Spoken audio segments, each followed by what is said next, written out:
अस्सलामुअलैकुम दोस्तों, आज की वीडियो में हम बात करेंगे एक ऐसे कुदरती तोहफे के बारे में जो सदियों से ताकत, सेहत और जहानत की अलामत समझा जाता है, बादाम। अगर आप जानना चाहते हैं कि बादाम खाने से जिस्म को क्या फ़वाइद मिलते हैं तो वीडियो आखिर तक ज़रूर देखें। नंबर 1, दिमाग के लिए फ़ायदा। बादाम को दिमागी ग़िज़ा कहा जाता है। इसमें मौजूद विटामिन ई और ओमेगा फैट्स याददाश्त को बेहतर बनाते हैं। तलबा, बच्चों और जहनी काम करने वालों के लिए बादाम बेहद मुफीद है। नंबर 2, दिल की सेहत। बादाम दिल के लिए बहुत फ़ायदेमंद है। ये ख़राब कोलेस्ट्रॉल को कम करता है और दिल की नालियों को मजबूत बनाता है, जिससे दिल के अमराज का ख़तरा कम हो जाता है। नंबर 3, हड्डियां और दांत मजबूत। बादाम में कैल्शियम, फास्फोरस और मैग्नीशियम पाया जाता है, जो हड्डियों और दांतों को मजबूत बनाने में मदद देता है, ख़ास तौर पर बच्चों और बूढ़ों के लिए। Number 4, sugar control.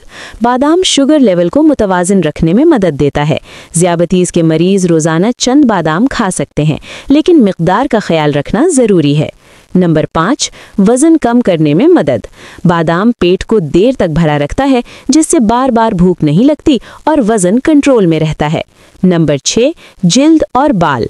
बादाम में मौजूद विटामिन ई जिल्द को चमकदार बनाता है और बालों को मजबूत और घना करता है। नंबर 7, ताकत और तवानाई।